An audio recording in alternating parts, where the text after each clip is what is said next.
Hello everyone.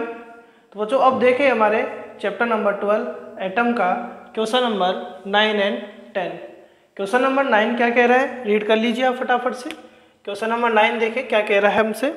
Question number 9 कह रहा है बच्चों अपने से, a 12.5 electron volt electron beam is use to bombard gases hydrogen at room temperature, what series of wavelength will be emitted. तो यह question अपने से ही कह रहा है कि जैसे मान लो कि बच्चों ये अपने पास में एनर्जी लेवल से,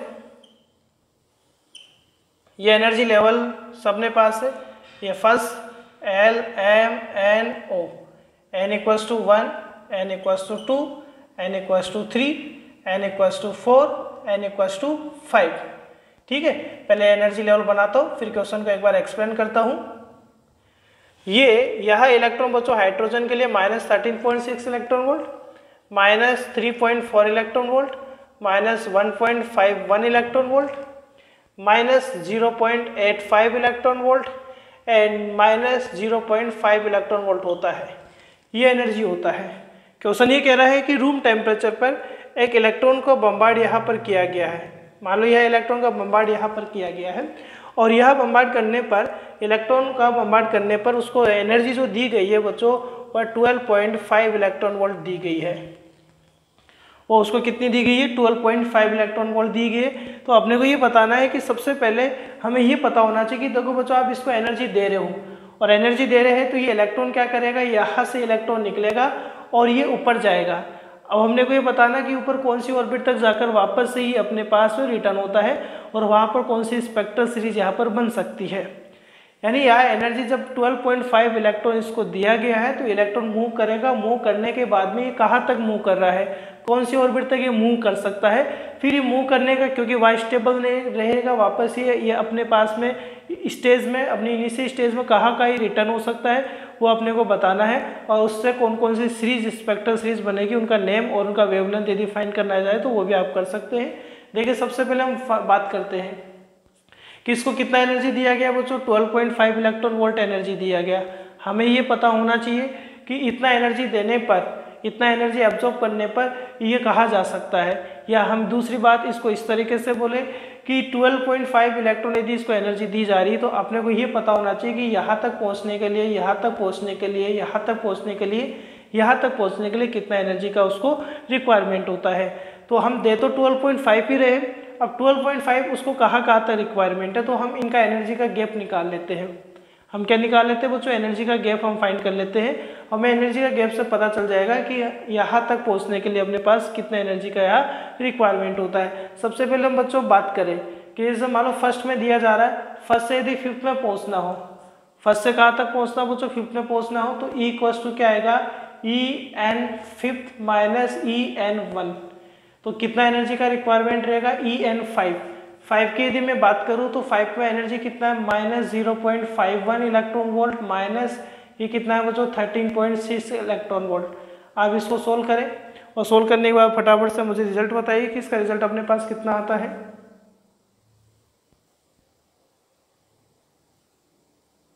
तो हो गया होगा बच्चों कैलकुलेट, कितना वैल्यू आएगा बच्चों इसका, 13.09 इन इलेक्ट्रॉन वोल्ट।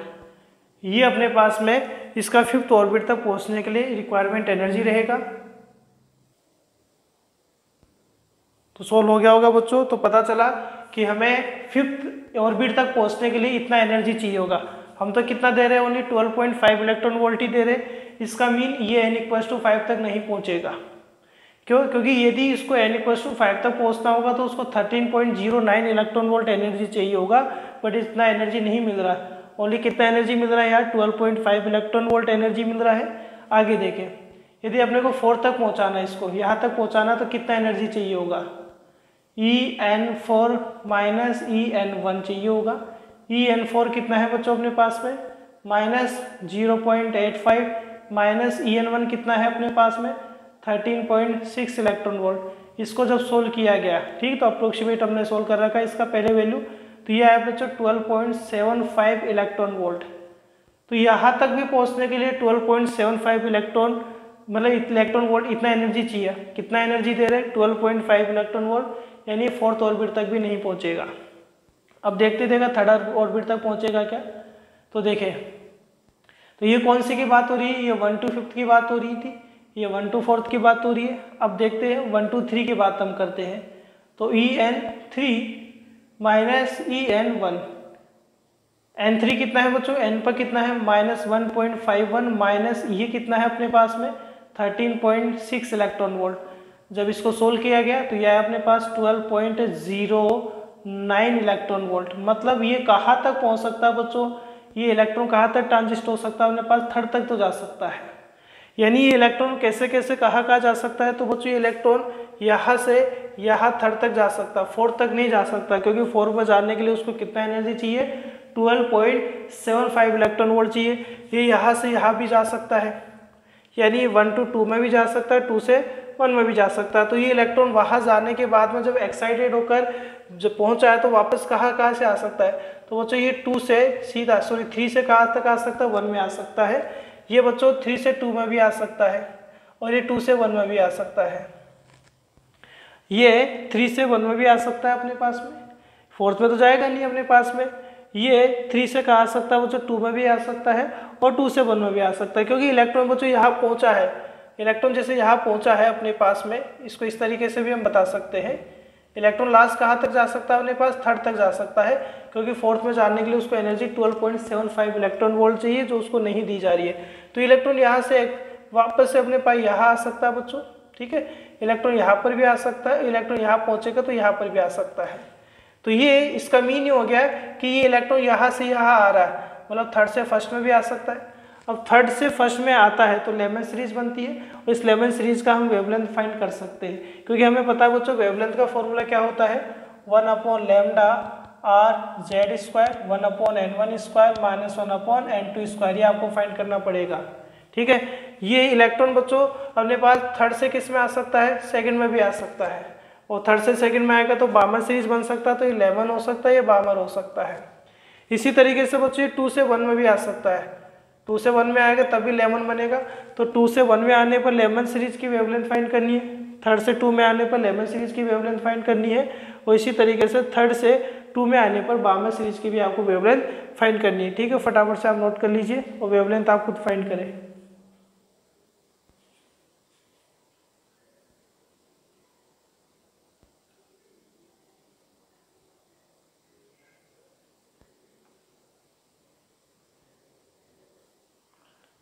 ठीक है, कर लेंगे बच्चों वेवलेंथ फाइंड। 3 से 2 में, 3 से 1 में ही फाइंड करना है, और आपको 2 से 1 में ही फाइंड करना है, ठीक है। तो लेमन और बामर का फाइंड करना है। तो next question is question number 10।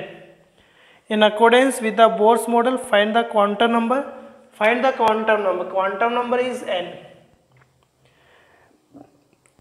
The earth revolution around the sun. बच्चों ये सन है, ठीक है। इस सन के अराउंड में अर्थ इसके अराउंड में रिवॉल्व करती है। मैं मानता हूँ कितना स्पीड से रिवॉल्व करता है बच्चों, v स्पीड से रिवॉल्व करता है।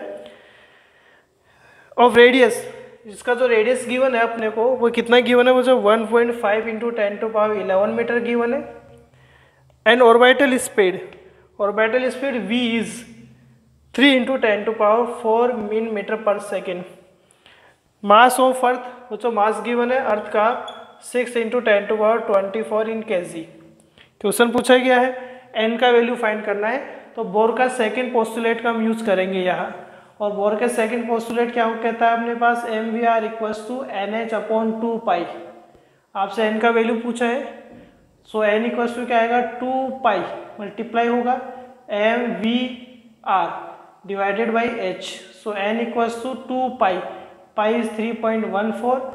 m mass of earth, mass of earth कितना गिवन है 6 × 10⁻24।